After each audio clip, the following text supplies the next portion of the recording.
We have here a Alpine Type R cone assembly that I just finished gluing the cone onto. I still need to add some black CA underneath there. And I still need to do an epoxy flood up here to get a nicer connection point. One of the things that you probably can't actually tell is that this former, despite only being about 3/4 of an inch taller than the cone, will stick up beyond the OEM dust cap. So we'll just grab that quickly. So this is the OEM dust cap that we're going to be using, and if you drop it on there, you can see that it doesn't actually touch the cone. It's about, I want to say, 1/4 of an inch too high. And since I want to use that particular dust cap to have something that looks like this when we're done, it's a very nice Type R that I just finished, identical to the one I'm working on right now.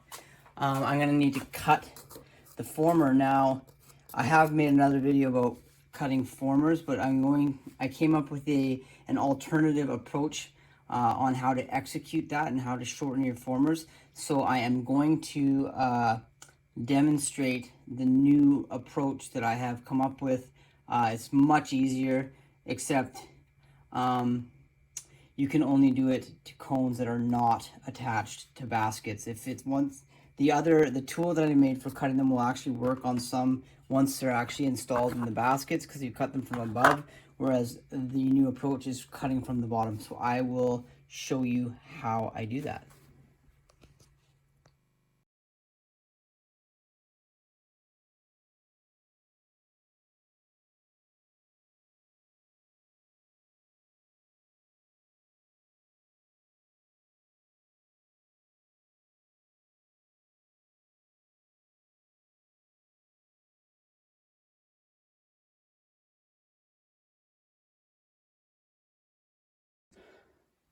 So this is as simple as it is. I've just got the Dremel with a cutoff disc clamped into one of these vicey thingies. I think it's for a milling machine. You put it on top, or I've used it on my drill press.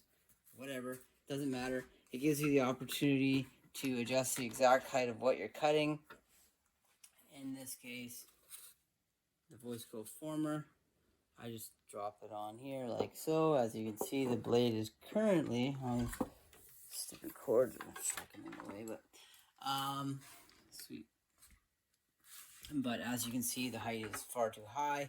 One of the things you want to look at on your former before you set the height is the way I did this one. I have actually got leads. Where are they here? Like this.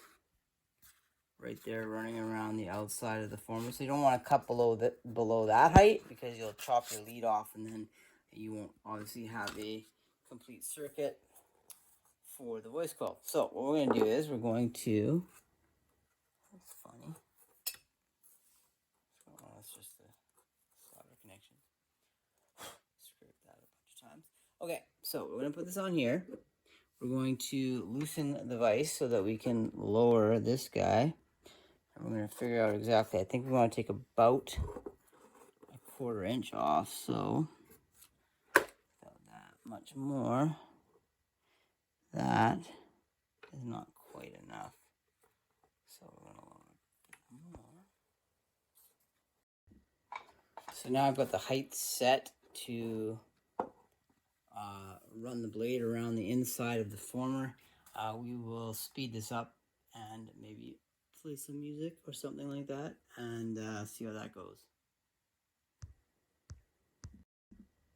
Before we start cutting, I just want to once again reiterate that we need to confirm the heights of the leads that are running around the inside here. So how I did that was I measured from the top of the former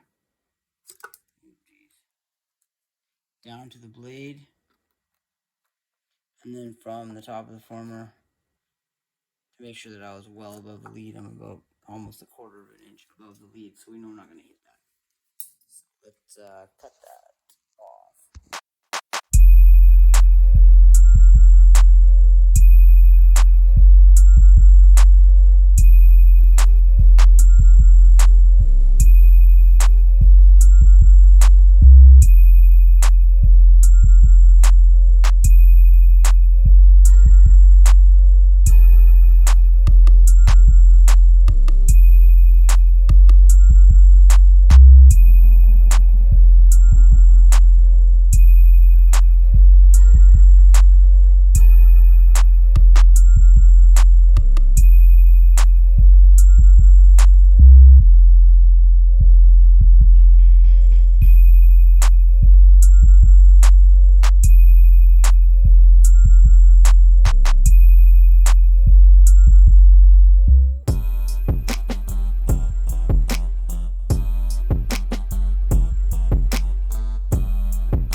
So it took a few more passes than I would have liked, but there it is.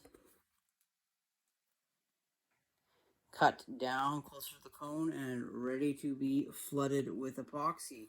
Now, like I said, what we would like to see here, hold on, is the cone sitting, or sorry, the dust cap sitting right on the cone.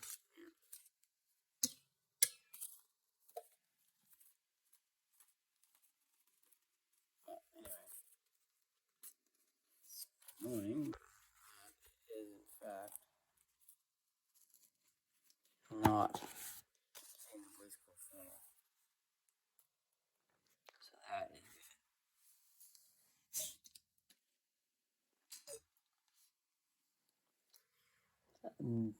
That is it.